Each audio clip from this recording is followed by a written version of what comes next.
हाय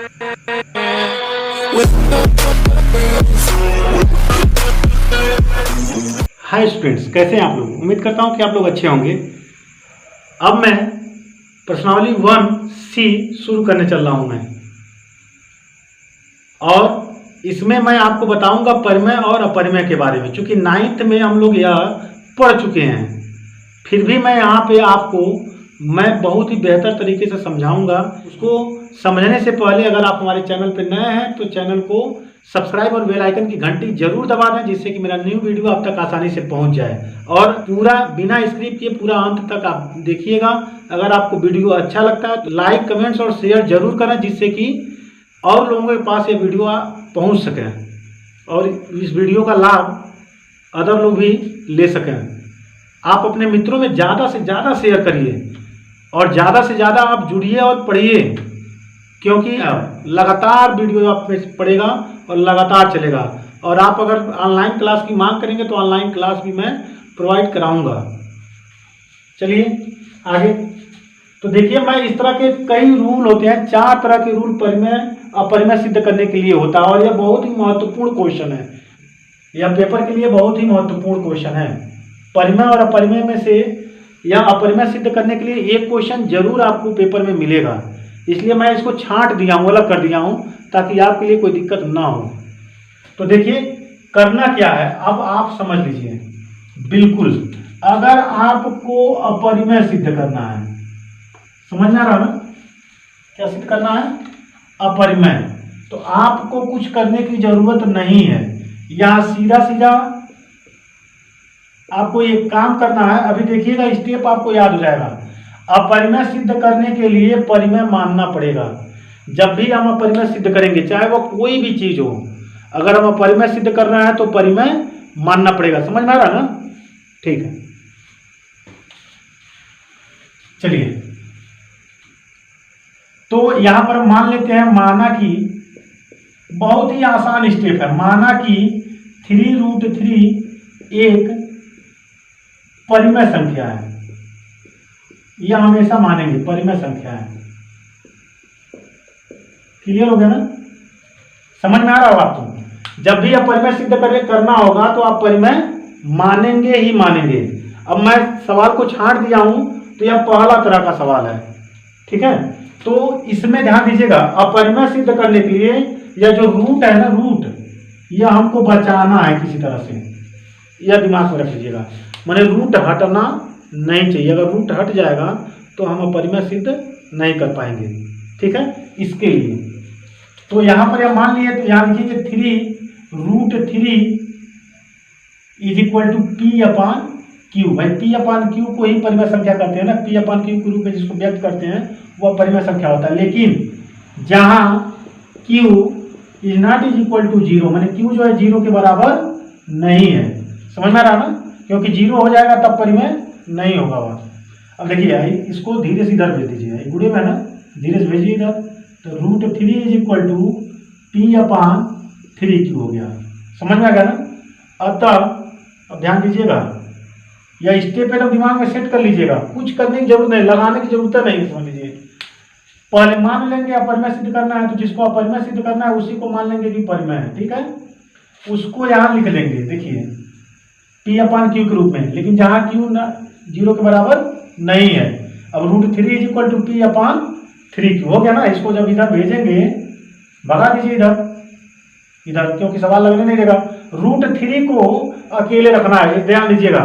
अपरिमेय सिद्ध करने के लिए रूट वाले मान को अकेले रखना पड़ेगा, रूट वाले मान को, क्योंकि यह अपरिमेय संख्या होता है। रूट में यदि कोई अभाज्य संख्या आ जाए, रूट में यदि कोई अभाज्य संख्या आ जाए तो वही ना अपरिमेय होता है, वही अपरिमेय होता है। समझ में आ गया ना। रूट में कोई अभाज्य संख्या आ जाए तो वही संख्या अपरिमेय संख्या कहलाता है, ठीक ना। तो रूट वाला जो है अभाज्य है 3, तो इसको रूट में बचाना पड़ेगा, ठीक है। तो अतः P/3Q परिमेय संख्या है। क्या है, परिमेय संख्या है। तथा ऐसे, परंतु √3 एक अपरिमेय संख्या है, ठीक है ना, अपरिमेय संख्या है। समझ में आ रहा ना। तब परिमेय संख्या और अपरिमेय संख्या बराबर नहीं हो हैं, ठीक है ना। तब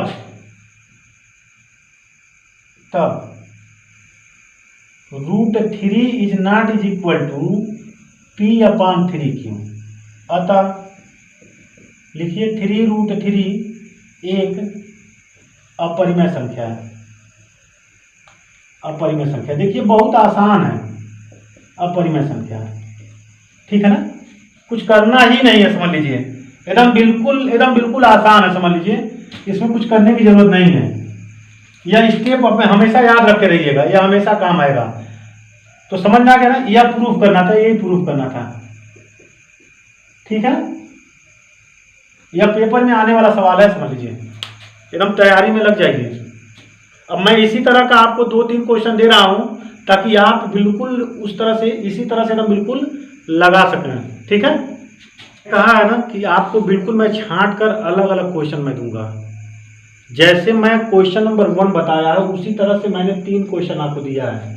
या क्वेश्चन नंबर 6 का 1C का प्रश्नावली 1C का क्वेश्चन नंबर 6 का दूसरा नंबर है, समझ आ रहा है ना। देखिए केवल अंक बदला है बस। देखिए इसमें 3 कड़ी में 3 था और यहाँ पे 3 कड़ी में 2 है, 5 कड़ी में 2 है, 7 कड़ी में 5 है। तो कड़ी में 5 को बचाना है, ठीक है। और लिखते वक्त बस काम क्या करना है, यहाँ पे अंक बदल जाएगा जो भी है, बाकी सेम टू सेम यही लिखना ही है, समझा क्या ना। जैसे एक सवाल मैं इसमें और आपको बता दूं,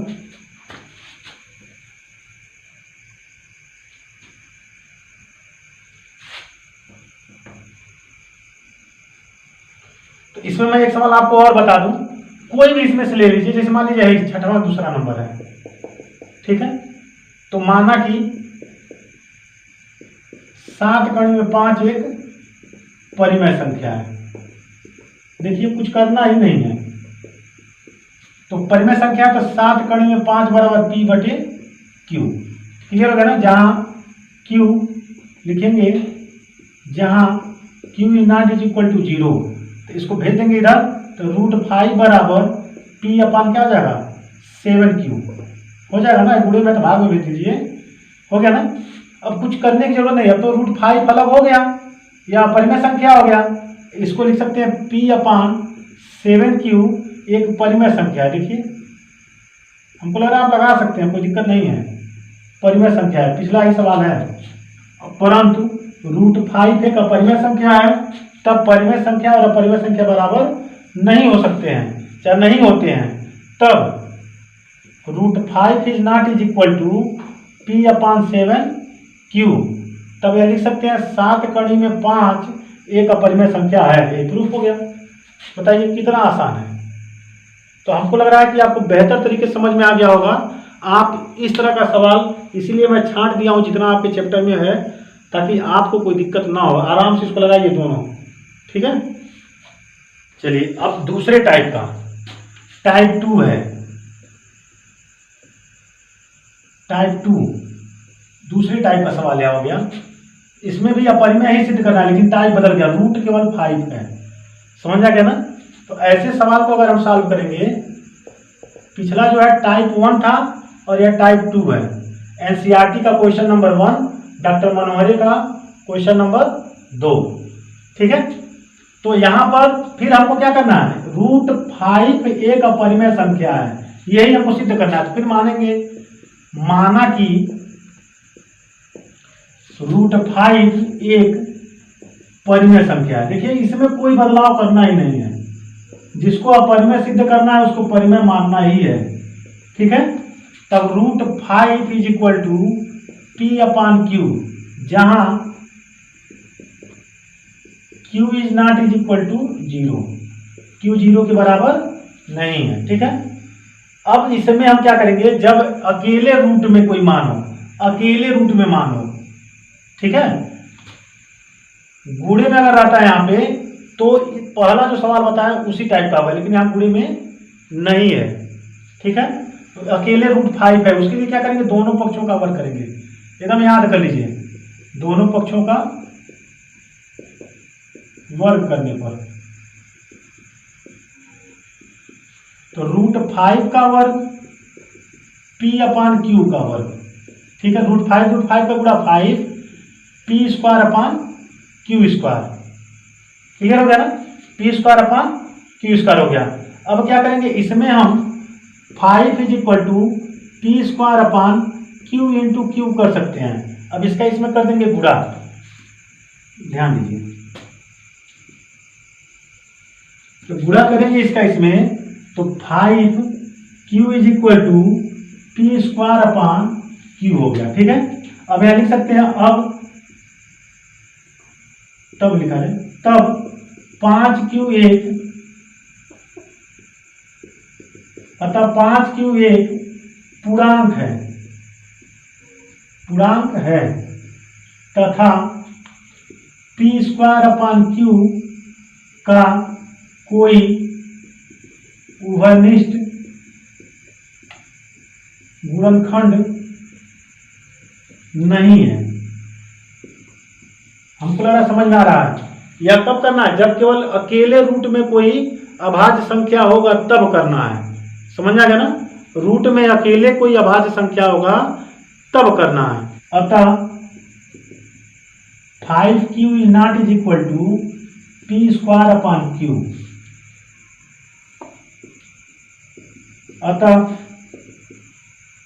अतः ये दोनों बराबर नहीं है। इसका मतलब √5 एक अपरिमेय संख्या है, अपरिमेय संख्या है। कुछ करना नहीं है, स्टेप बाय स्टेप दिमाग में सेट कर लीजिए। हाँ, एक चीज और हम बता रहे हैं, अगर मान लीजिए इस तरह से हो √18, तो √18 का सिद्ध कीजिए कि अपरिमेय संख्या है। √18 अपरिमेय संख्या है, देखिए कभी कभी आ जाता है, संख्या है, सिद्ध कीजिए। तब क्या करेंगे भैया, तो √18 को पहले हम ऐसे निकाल लेंगे, देखिए √18 को निकालेंगे तो कितना आएगा, 3√2, ये ना आएगा। एक खंड कर लीजिए इसका, 3 × 3 × 2, तो जोड़ा बना के बाहर निकल जाएगा 3√2। देखिए यह पहले सवाल के जैसा हो गया, टाइप 1 के जैसा हो गया, टाइप 1 के जैसा हो गया, जो पहला सवाल बताए हैं, ठीक है। तो जैसे भी रहेगा सवाल उसके हिसाब से मैं चाह रहा हूं आप एकदम परफेक्ट रूप से तैयारी कर लीजिए। चलिए मेरे प्यारे बच्चों, आपको जो है बता दिया जाए। देखिए टाइप 2 जो अभी हम बताए हैं सवाल, क्वेश्चन नंबर 2, उसके जैसा क्वेश्चन नंबर 4 लगेगा मनवरे में, मनवरे का क्वेश्चन नंबर 4 लगेगा, ठीक है। मनवरे का क्वेश्चन नंबर 4 है, 5(1) है, उसमें 2 सवाल दिया है 5 में, और यह एक्स्ट्रा हम अपनी तरफ से दे दिए हैं। इसको लगाना है किसके जैसा, क्वेश्चन नंबर 2 के जैसा लगाना है, ठीक है। लगाइए जरूर, क्योंकि जब तक लगाएंगे नहीं तब तक जान नहीं पाएंगे आपको कि करना क्या है, ठीक है। और लगा लेंगे एक बार तो आपको यह क्लियर हो जाएगा कि करना क्या है और किस टाइप का सवाल है। अब हम टाइप 3 की तरफ चलते हैं कि टाइप 3 में किस तरह का सवाल है। क्वेश्चन का स्क्रीनशॉट ले लीजिए आप लोग, ताकि आसानी से आप लोग लगाएं। स्क्रीनशॉट ले लीजिए जल्दी। देखिए यह टाइप 3 तरह का क्वेश्चन है, टाइप 3 तीसरी टाइप का क्वेश्चन मैं बताने चल रहा हूं। इस पे मैं होमवर्क आपको दूंगा, ठीक है ना। काम कुछ करना ही नहीं, बार बार जब भी अपरिमेय सिद्ध करना होगा तो जो संख्या दिया रहेगा उसके बराबर हम परिमेय मान लेंगे। तो चलिए सॉल्व करिए। तो 3 + 2√5 एक परिमेय संख्या है, परिमेय संख्या है, ठीक है ना। मानो तो दो, नहीं तो पत्थर, माना की बिना माने नहीं करना है, ठीक है। तो अब देखिए यहां पर, तो 3 + 2√5 = P/Q, जहां Q ≠ 0, मैंने Q 0 के बराबर नहीं रहेगा, ठीक है। अब क्या करेंगे, साइड चेंज कर दीजिए। अब देखिए हम एक दिन बताए थे आपको 9th में पढ़ाते वक्त कि परिमेय संख्या में ये परिमेय का या अपरिमेय में परिमेय का भाग हो रहा हो, कोई भी चीज जोड़ घटाना गुणा भाग अगर परिमेय और अपरिमेय का हो रहा है तो वह सभी संख्याएं अपरिमेय हो जाती हैं। जैसे यह परिमेय संख्या है और यह अपरिमेय संख्या है। देखिए √5 अपरिमेय है ना, तो यह जब जुड़ा है तो यह पूरा अपरिमेय बना दिया है, समझ आ रहा ना।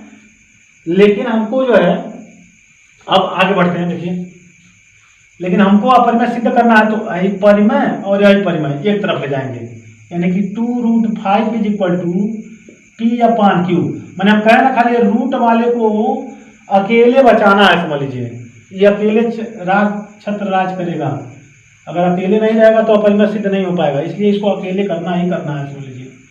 -3, ठीक है। अब इसका क्रॉस में इसे गुणा कर दीजिए, गुणा, ठीक है।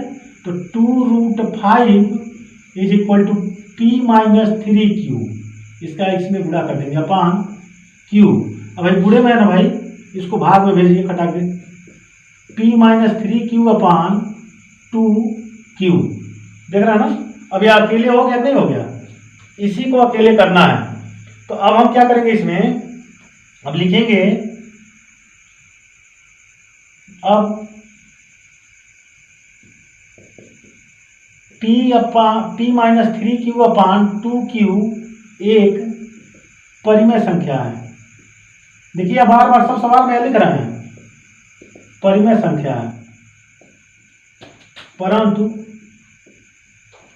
√5 एक अपरिमेय संख्या है, अपरिमेय संख्या है। अतः परिमेय संख्या और अपरिमेय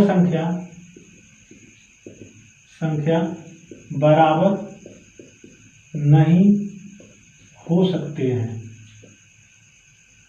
होते हैं, ठीक है ना, बराबर नहीं होते हैं, ठीक है।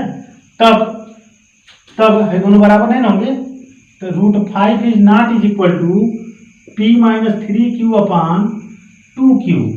अतः यहाँ तब कर लीजिए भैया, अतः अब यहाँ लिखेंगे, अतः 3 + 2√5 एक अपरिमेय संख्या है, अपरिमेय संख्या है, ठीक है। ये प्रूफ करना था हमको, क्लियर हो गया ना। यह टाइप 3 तरह का क्वेश्चन है। अब मैं इसका स्क्रीनशॉट आप ले सकते हैं कि हर एक सवाल में मैं एक ही काम किया हूं, बस यह तरीका बदल जा रहा है कि यहाँ क्या रहेगा तो हमको किस तरह से लगाना है। अब अगला वीडियो आप जरूर देखेंगे, क्योंकि उसमें स्टेप 4 और 5 में बताऊंगा, ठीक है। तो देखिएगा, इसको पहले आप स्क्रीनशॉट ले लीजिए, इस पे होमवर्क ले लीजिए। देखिए मैं चाह रहा हूं कि आप जो है ज़्यादा से ज़्यादा क्वेश्चन लगाएं, ठीक है। तो अब देखिए यहाँ पर टाइप 3 तरह का जो है क्वेश्चन नंबर 5 का दूसरा, 6 का दूसरा, क्वेश्चन नंबर 9, क्वेश्चन नंबर 10 और एक एक्स्ट्रा सवाल यहाँ पर दिया है हम, ठीक है ना। तो इसको आप जरूर लगाएंगे। अब देखिए यहाँ पर जैसे मैं इस टाइप का क्वेश्चन बताया था, आप कहेंगे कि सर यहाँ पर जो है, यहाँ पर तो गुणे में कोई अंक नहीं है, तो कोई दिक्कत नहीं है, आप 9वां सवाल ले लीजिए। क्या करना, 9वां लीजिए। अब यहाँ पर मान लीजिए, माना कि 2 + √3 एक परिमेय संख्या मानना है ना, परिमेय संख्या है, करना कुछ नहीं है। तो 2 + √3 is equal to P/Q, Q is not is equal to 0, लिख सकते हैं ना, क्योंकि Q 0 के बराबर नहीं है। इसका साइड चेंज कर दिए, √3 इज इक्वल टू P/Q -2 और √3 इसका तिरछे में गुणा कर दीजिए, P-2Q/Q। नहीं गुणा करेंगे तब भी काम चल जाएगा, कोई दिक्कत नहीं है। अब बताइए लिखने का तरीका वही है कि नहीं है। देखिए यहाँ पर P-2Q/Q एक परिमेय संख्या है, लिखेंगे ऐसे ही परिमेय संख्या है, परंतु √3 एक अपरिमेय संख्या है, अपरिमेय संख्या है। तो परिमेय और अपरिमेय बराबर नहीं हो सकते हैं, इसका मतलब यह बराबर नहीं होगा, अतः यह क्या हो जाएगा, एक अपरिमेय संख्या हो जाएगा, यह एक अपरिमेय संख्या हो जाएगा। ठीक है, बस समझा क्या नहीं? तो हमको लग रहा है आप बेहतर तरीके से समझ पा रहे होंगे हमारी बातों को, और आप जरूर लगाएंगे। मुझे गुणा में नहीं है तो नहीं भेजेंगे, क्या दिक्कत है? मान लीजिए गुणा नहीं है तो नहीं करेंगे गुणा, गुणा रहता तो भाग में भेज देते। मतलब कुल मिलाकर दिमाग में रख लीजिएगा कि अकेले यहाँ √3, चाहे रूट में अभाज्य संख्या आना चाहिए, रूट में एक अभाज्य संख्या आएगा तभी हम अपरिमेय पूरा सिद्ध कर पाएंगे। अकेले इसको रखना है, ना इसके गुणे में कोई अंक हो, ना जोड़ में हो, ना भाग में हो, ठीक है ना, घटाना में हो, किसी भी स्तर से जो है √3 के पास कोई चीज़ नहीं होना चाहिए, अकेले होना चाहिए रूट में जो अभाज्य संख्या आएगा। ठीक है ना, तो हमको लग रहा है रूल आपको बहुत ही बेहतर तरीके से समझ में आ गया होगा। आप जो है एकदम इस क्वेश्चन को आप लगाएं। ठीक है, टाइप 4 और 5 अगले वीडियो में मैं आपको बताऊंगा। ठीक है ना, तब मेरा पढ़ाया हुआ अगर आपको अच्छा लग रहा है, समझ में आ रहा है, तो वीडियो को लाइक, कमेंट्स और शेयर जरूर करें। और अगर आप हमारे चैनल पर नए हैं तो इसे सब्सक्राइब करके बेल आइकन की घंटी दबा दें, जिससे कि मेरा जो नया वीडियो आप तक आसानी से पहुंच जाए और आपकी तैयारी जो है वो बेहतर तरीके से हो सके। वीडियो वॉच करने के लिए आपको बहुत बहुत धन्यवाद।